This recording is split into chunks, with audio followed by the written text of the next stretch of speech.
culturally, we still have a lot of stigma when it comes to mental health, and I would say substance use as well. The music industry is even more so just because of the sort of classic mythology of sex, drugs, and rock and roll. Musicians are all nuts, and this is the way it is, and you have to be crazy to be creative, and none of that is really true. These are narratives that continue to actually create more harmful realities than not, and it prevents people from actually putting up their hand and reaching out because they do know that there are real consequences. So people do lose gigs. They do get dropped from labels. They are, in fact, shunned when they try to step into some of these conversations.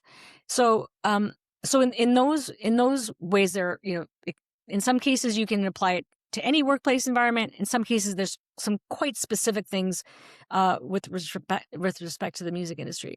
Mhm. What I'm hoping that will happen, one, just like this podcast, is that people will read it. They will get curious about what it means. They will share it. They will then talk to each other about it.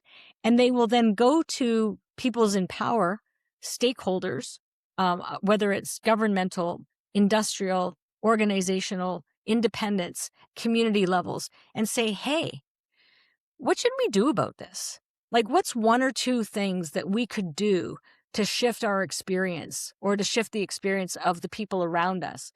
Because this is not just, there's no blueprint here. The Mhm. blueprint actually must be created by the people in the arena right now. I have some recommendations around, I have my report right here, establishing a mental health support framework, co-creating workplace health and safety standards. We don't actually, there's no real ombudsman, there's no real accountability network, to even manage this stuff.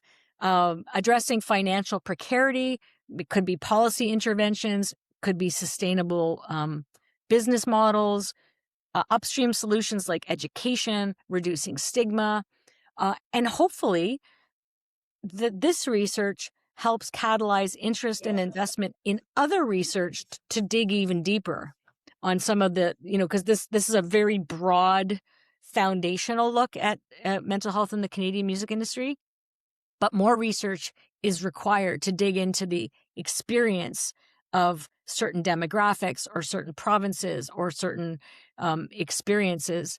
Mhm. So that's what I'm hoping will come of this.